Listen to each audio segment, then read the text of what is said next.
lunch na na nagsalita daw na 3 Duterte ang tatakbo. Sabi ko, bakit talaga nga naman, nung dati hirap na hirap tayong kumbinsihin yung ilan dyan, ngayon 3 ang tatakbo sa Senado at may isang gustong nagnanais sa 2028. Ang loko ko nga, sana isama na si Mrs. Zimmerman Duterte para kumpleto yung gusto. Para lahat na sila buti yun. May nakapagtanong sa Cagayan pa na event at maganda ang kanya ng tinanong, saan ka nakakita na nasa news cycle yung mga Duterte hanggang 10 oras ng gabi. May pinuntahan akong isang gathering, briefing sa investment climate. Ang topic sila. So, yung bulong-bulungan, totoo ba? So, nakakatuwa dahil makikita mo na andun yung giliw, na andun yung pagtatanong. Sigaw ng taong bayan na babalik ang mga Duterte. Sa tingin ko, nagkakaroon ng lakas ng loob yung iba. Tsaka ma'am, gaano kalaking puwersa yun? Hindi yanig yun na naman yung political tree Nayayanig si Tambaluslos. Parang tectonic, bang rally yan? Kasi nananahimik tayo, lahat nag-iisip, ano ba ang dahilan kung bakit nag-resign. Tapos nung finally nagsalita, ako nung narinig ko siguro bandang after lunch na nagsalita daw na 3 Duterte ang tatakbo. Sabi ko, bakit talaga nga naman, nung dati hirap na hirap tayong kumbinsihin yung ilan dyan, ngayon 3 ang tatakbo sa Senado at may isang gustong nagnanais sa 2028. Ang loko ko nga, sana isama na si Mrs. Zimmerman Duterte para kumpleto yung cast, no? Magandang picture yan pag pinagsama-sama mo sila. Susunod dyan si Kitty, tatakbo. Yung isang anak ni Tatay Digong. Wala dynastiya, wala naman tayong hanggang ngayon dynasty law. Yan naman ayon sa tao, kung susuportahan ng tao, kung susuportahan, sa tingin ko na may tatanggapin nila. Malapit-lapit na yung October 8. Sa October 8 ang filing. Critical announcement. Yung 2028 medyo malayo-layo pa. Pero kung si Mayor Baste nagpapahiwatig ng interes, maganda rin yan. Ako'y nalulungkot dun sa sinabi na magme-mayor na lamang siya sa Davao by 2028.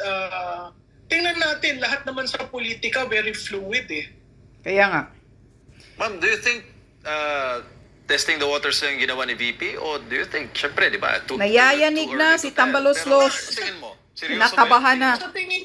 Sa tingin ko, hindi yan too early to tell. Sa tingin ko, very calibrated ang announcement kasi ang October 1 to 8 ay filing. So, malapit na tayo October mag-July. 1 to 8 filing. Na main activity sa July, ang SONA. After ng SONA, budget na lang, tapos free for all. Sa tingin ko, mine-measure nila publicly ano ang reaction ng tao.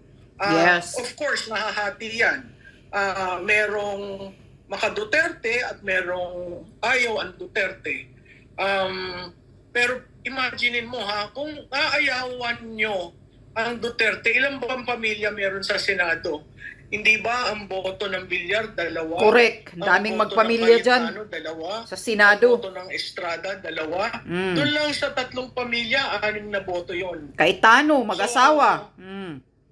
Si Pia o si Alan Cayetano. Maraming babatikos na naman sa akin para sabihin yan. Pero kung inalaw mo dun sa ibang pamilya, bakit hindi mo naman i-allow sa iba? Correct. Diba? Nababalita ring may 2 tulfong tatakbo sa Senado. May tulfo pa. Magkakataon, 3 magkakapatid na tulfo. Pero ako kasi naniniwala ako sa mandato ng tao. Kung gusto ng tao, sila. Kung ayaw ng tao, kahit na ikaw ay batika na politiko, naaalis at naaalis rin dahil sa serbisyo. Tao lang ang magdesisyon. Anong meaning nung, syempre, may binanggit siyang video na katuwaan lang, yung gurgur. Sa mga hindi nakakaintindi, sa Bisaya, parang ginugurgur si ginugurgur mo, halimbawa pag Sara sa liig. Yung liig, ginugurgur mo. Diba? Ganon yung meaning nun Iba yung meaning ng ihaw, ha? Oo. Ang ihaw is grilled sa Tagalog. Oo. Nagkatay. Ang nagkatay. Ayan. So, sabi, sino daw ang gusto magurgur kay VP? Sabi niya, silang lahat. Silang lahat. Silang lahat, sabi Alam na so, this. ano ang dulot nito, ma'am, sa kabilang bakod, sa kanilang lahat, dito sa ginawa ni VP Sara? Alam mo, MJ, para lang yung tambalos-los na ngayon ay tambi, at saka yung mangga na Manggagamit. Sa tingin ko, very witty ang mga binibitawan ni VP, kung sinong tamaan. Kayong bahala kung gusto nyo magalit o mapito. Kaya nga. Pero essentially, double-edged kasi yung mga ganyan na joke niya eh. So, kung sinong tamaan, di nasa sa inyo kung tatanggapin nyo o hindi. Kung hindi at kayong magagalit, taong bayan rin ang huhusga sa inyo. Kaya nga, yan. Ayun pala, nayayanig na ang mga ipal, ang gobyernong mga sakim, na mga hangul, mga gutom, mga greedy sa kapangyarihan. Nayayanig na sa announcement ni Sara Duterte na 3 Duterte ang tatakbo. At ito lang ang sasabihin ko doon sa mga ibang political analyst na nagsasabi, narinig ko yung isang babaeng nagsasabi na in-interview ni Tid Pailon na political analyst na nagsasabi na sobra daw kasi 3 Duterte ang tatakbong pagkasenador, parang overkill o ano yon, sabi niya. Naku naman, madam, wala kang pakialam, kahit pa siguro aso at pusa ng mga Duterte tatakbo. Wala kayong mga pakialam doon sa mga nagugulat, yung hindi mga maka-Duterte, yung galit sa Duterte, kahit ano pang mga komento ninyo, wala kaming pakialam. Kaming mga tunay na DDS na mga maka-Duterte na nakakita kung ano ang tunay na ugali ng mga Duterte na makamasa at pinapahalagahan ang mga totoong mahihirap at mga ordinaryong Pilipino na inis at gigil sila sa mga oligarko, kaya sila ang nababagay na maging leader ng Pilipinas. Sa mga tanga, doon sa mga bobo, mga vovo, mga tanga, na mga himod-puwit, sa Marcos administration, kahit na inuubos na ang pera sa pagnanakaw, yung himod-puwit kay Tambaloslos, kabahan na kayo. Mayayanig na kayo. Kabahan na kayo.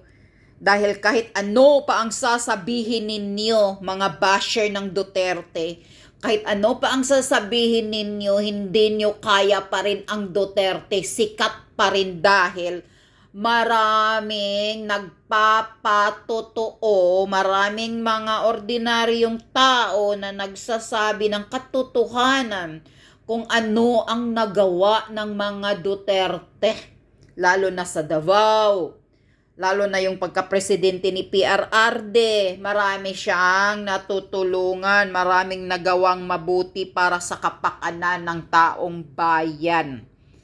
Mga tanga, magising kayo. Gisingin nyo yung mga neurons nyo.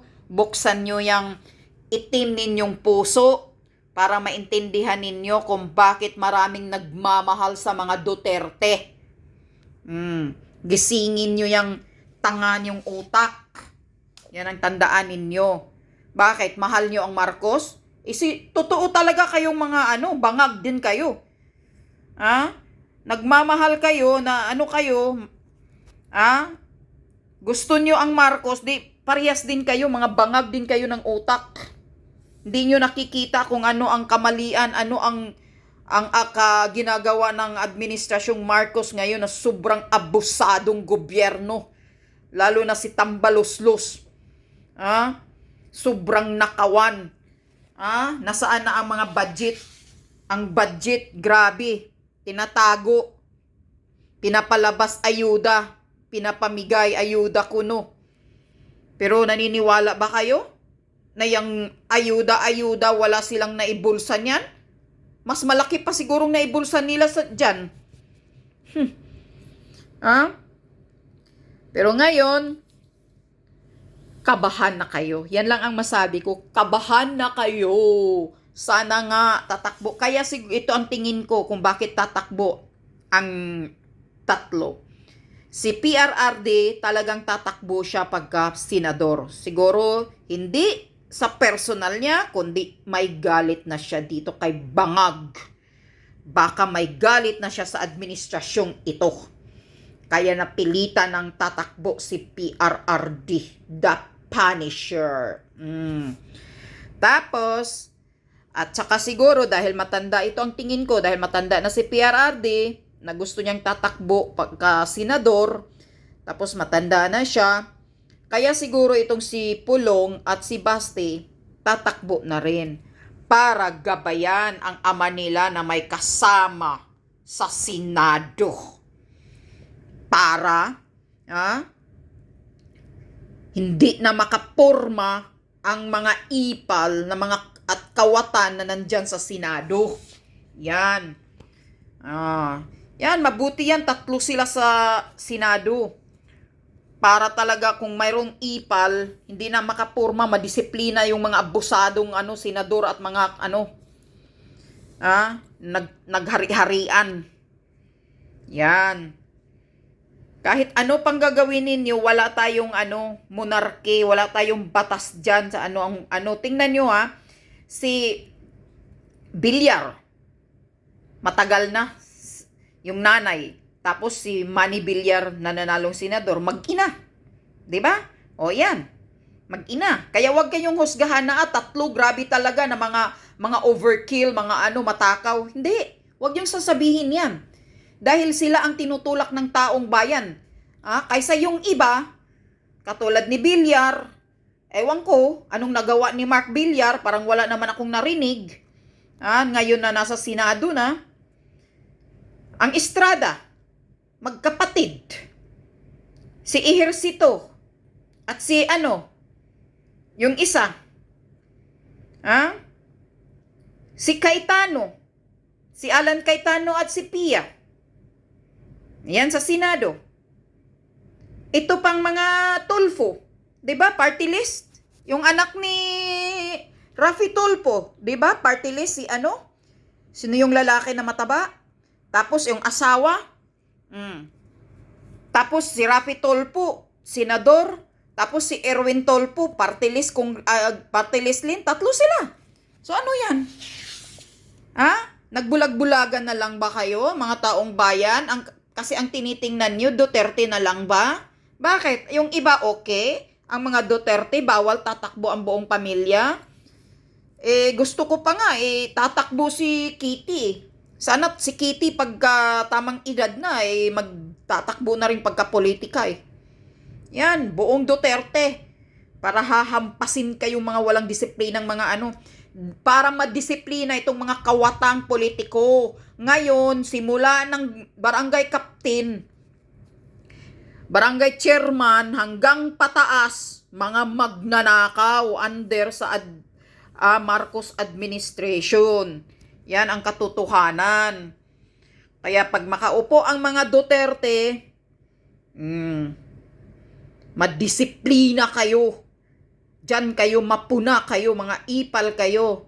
At Tatay Diggs, Pulong, Basti, siguraduhin nyo lang at tandaan nyo, titingnan nyo ngayon kung sino yung mga congressman, mga senador na himod-puwit na ngayon kay Marcos administration.